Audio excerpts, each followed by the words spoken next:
we were driving down the field. It looked like, every drive we were able to, drive down on them. They made a couple plays, and, we can't turn the ball over 5 times against a scrappy team like that. To put the defense back out there, a 5 possessions, that's hard. Special teams, I think we had a fumble. Defensively, we gave up touchdowns in 2-3 plays. So, as a team, we fought till the end, but, we got to play better against a team like that. How did it feel for you, obviously, being from here, to come and be the starter in this game where you grew up? It was exciting, but to me, it was just another game. They were a faceless opponent. Obviously, I'm from Tucson, so I had, probably over 200 family members in the stands. But, just try not to make it a bigger deal than it was. Take what the defense gives me. Like I said, they made a couple good plays on defense and ended up coming out on top. But, that just is going to push us in the offseason to come back better and stronger next year.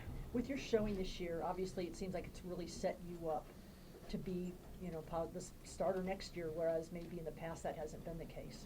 Yeah, in college football today, you never know what's going to happen. We don't know what coaches are coming in. We don't know what players are going to return. But for me, I'm just going to control what I can. I'm going to work this offseason to get bigger, stronger, faster. I'm going to try to keep my guys here with me, and, we're going to be something special. The scuffle at the end, what happened? I wasn't even a part of that, so. Just defending our teammates, that's all. Drew, how would you describe just this season, the coaching change, all the adversity you guys have had to battle through? Yeah, it definitely was a lot to go through this season, but this team, we were super close together, not just the players, but the staff and everything too. So it helped being able to lean on one another, call your brother, hang out with your brother, whatever it was, to, just help you get through whatever it was and just focus on football. And ultimately the goal for us was to go out there and prove everybody wrong. So like I said, it was helpful to have people to fall back on. Offensively, it was one really nice catch after another. What did it feel like kind of being a part of that in this environment? You go. Yeah, it felt pretty good. Every day we go out there, expecting to make big plays, winning on one-on-one matchups. That's something big that's in our room every week. But as much as it feels good, it doesn't feel as good since we didn't come out with the victory, so. Obviously, a little soon to reflect, Trent, but what are you going to remember from this season, the ups and downs and the journey you had personally? Trusting God's plan. You never know when your number's going to be called, and you got to be ready. So like I said, I'm going to go into this offseason, just controlling what I can. I can't control the outside factors. But at the end of the day, I'm frustrated we didn't come out with the victory today. I'm frustrated we didn't come out with a lot of victories this season, but you can't control that. It's in the past. So, I'm looking forward to the future, and, I'm just trusting God's plan to see what happens. You mentioned just controlling what you can control, but, I mean, you are right. You don't know who your position coach will be next year. What will that be like, just not knowing? It's college football today. Like they said, you can't be a coach and, come in and have, 3-4 years to build something. It's got to be instant. With the transfer portal and all these coaching changes, you got to be able to come in and be successful. And I think Arizona State is a great place to build a program. You have great location. You have great kids in the state of Arizona. I'm from Arizona, so, we'll see what happens. But at the end of the day, we'll see what God has planned for everyone. What roles do you guys have to play as older veteran guys to try to make sure that you don't have a letdown this winter? Yeah, I mean, like you said, with us being, the veteran guys now, people like Kyle and stuff like that leaving, it's just going to be, more weight on our shoulders. We're going to have to be the vocal ones. We're going to have to push people. We're going to have to bring people together. We're going to have to, we're going to be the ones who have to set everything up rather than, Kyle or, the leadership group who was this year. So it's just really going to be us, coming together and taking that step forward to bring the team together because, like I said, we're a super close unit. So we're going to be solid next year for sure. Yeah, we haven't had a season like this in a while. We went through a lot of obstacles, a lot of coaching changes, position changes, everything like that. So, just making sure, this team, stays together, sticks together. I'm already planning to have the guys already over at my house this week, making sure we're all a family, not just on the field, but outside the field. Like Coach Aguano said, his number's never going to change. So we got love for Coach Aguano and all the coaches this year that really, we're in a tough position too, had to have bigger roles. But, I love everybody on this team. That's the strength staff, the equipment guys, my teammates, everybody in the building at ASU did a fantastic job. We had a tough year, but everybody gave it all they can. On the last pass, did you just get your elbow chipped? Yeah, they ended up, bringing a corner blitz, and I kind of liked it because, we knew we were going to have a one-on-one matchup with our receiver, with the safety. Just didn't have time. I think they did a good job of, trying to blitz me some. We were driving down, like I said, like it was nothing. But you got to tip your hat to them. They made a good play at the end of the game, and, I wish I could have it back, but, that's just how it goes sometimes. Trent, you seem really positive about it, Arizona State right now. Does that mean you're sticking around? We'll see what happens, but, I'm going to trust God's plan, and it's going to all work out. You had maybe a few dozen of your family and friends sitting in the Zona Zoo there wearing your shirts. Yep. What did that feel like for you to just see that? Yeah, growing up, I didn't miss a home game here from the time I was born to the time I was 14. So, this tunnel where we run out of, I was in that first row. I was booing the guys. I was booing Coach Berkovici when he'd run out, and now I'm that guy running out. So, it's crazy how it all worked out, but I wouldn't change anything for the world. To walk on at Arizona State, to have another former walk-on, make big plays today over and over. It just proves to everybody out there in the state of Arizona, outside the world, you may be overlooked, but control what you can, and good things can happen. Did you consider Arizona at all? It was funny. I was trying my hardest to come here to walk on with Coach Sumlin's staff and, Coach Richrod. And, they would always tell me, yeah, you're always welcome to come here and, watch. And I was like, watch? Like, I don't want to watch. I want to play. And luckily, 3 weeks before I graduated, Arizona State had me up on a visit. And, the rest is history. But, like I said, it was all God's plan and just trusting his timing and controlling what I can. You guys ready? We got Coach Iguana ready to go. Okay. Appreciate you. You got one more? There you go. You mentioned some of those things that Iguana has instilled in the team. For both of you individually, what kind of impact is he going to leave with each of you? I think it's really the ohana he talks about, the family. Personally, for me, this is my 3rd year here now, and I feel like this is the closest, at least for me, I've ever been with the team, like as a unit. We all hang out together outside of football, like how Trent said. We go over people's houses, we all bond together outside of football. It's not just like, oh, we're at practice, like we got a little clique or however you want to say it. Like we're all cool, we're all family. So I think if there's one thing that sticks, it's that. And then, of course, just always fighting to the end, no matter the circumstances, no matter what's going on, just always give it your all. Yeah, for me, my bad. For me, Coach Iguana, I was lucky to, grow up in the state of Arizona. He's a legend in Arizona. I would tell people the last couple of years, I'm like, the guy right there, yeah, the running backs coach, offensive genius. So I was super excited, for him to get the opportunity to coach us and prove to everybody that, he's capable of coaching a Division I football team. You see offensively what we can do. We're putting up big numbers. But, like I said, he trusted God's plan just like I trusted it. And, just staying together as a family, not only in the game of football but outside. But, like I said, 20 years from now, you guys are all going to forget about this, but we're all going to be hanging out. We'll be texting each other like that. But, like I said, Coach Iguana did a great job of bringing energy, keeping everybody together, and just at the end of the day, fighting to the last whistle.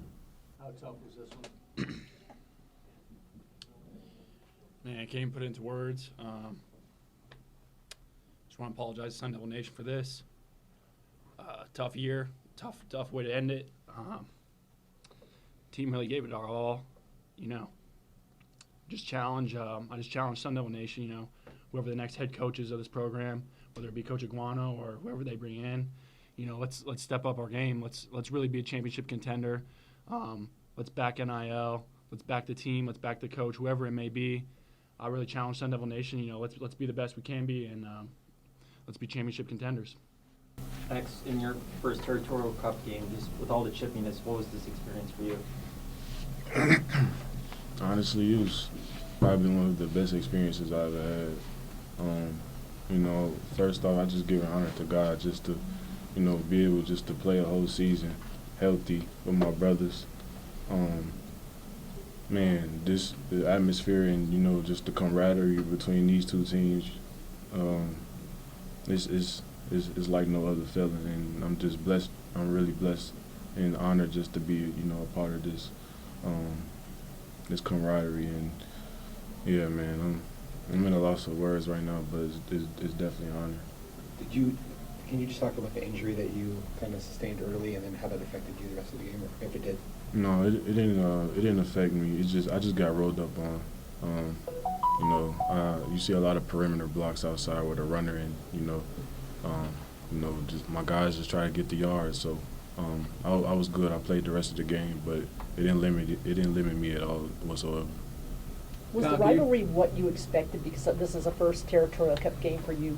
How does it compare to what you thought it would be or were told it would be? It wasn't even. I think it wasn't even about just the words. Soon as they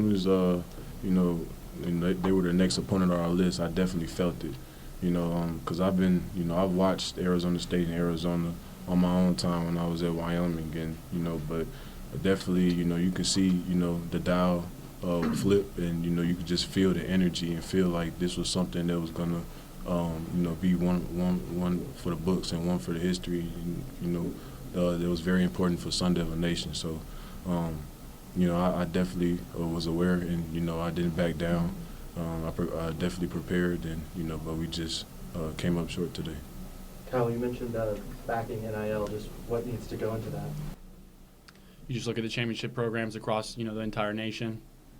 I mean, it's a little different than what we got, right? So I just challenge, let's step our games up. I'm always going to be a Sun Devil. I'm always going to back this program. I want to see it do great things. Unfortunately, I feel like I couldn't get to that level. But I know for sure, myself, my teammates, we played our asses off. We put our hearts out. We left it all out there on the field. And, that's all you can ask for at the end of the day. Kyle, I know you can't control it, but when you say, obviously, what Coach Iguano meant to you, nobody takes over, obviously, a program when the team's winning, but just what he meant to you guys and just overall how he kept you energized going throughout the season. Yeah, tough situation for Coach Iguano, but he took it, the best I feel like he could. We gave it our all for him, and he kept us together as a family. And, much respect to Coach Iguano. Like I said, if he's the next head coach, we're in great hands. But I tip my cap to Coach Iguano, and I appreciate him so much. What are you most proud of about this season? I know it wasn't the end result, and I know you're still fresh off the loss, but when you think back, you playing with the team, what are you most proud of and of this team as well? We never quit. I feel like, there's every single game we never quit. That's all you can ask for as a team and from your teammates. It's never the way you wanted it to go, obviously, with this season, but the fact that we didn't quit, I respect all my teammates for that. Kyle, we just heard from Trenton and Gio about your leadership in the last year or 2 years, and they're taking the mantle in that regard. So what things would you say to them or would you say to us about what kind of has to be done in the next 90 days or beyond? It's a tough question. I guess, have that championship mindset from the top down. I challenge everyone from administration, coaches, players. Let's be champions. Let's have that championship mindset. Even in the fans, let's have a championship mindset in terms of supporting this program. That's what it takes to, really have a championship program all the way around. Everyone, it's a part of it's got to have that mindset, not be okay with mediocrity. I just challenge everyone to, let's step our games up all the way around. You're right next to Trenton the entire game. Can you put into words just his performance and leadership he showed?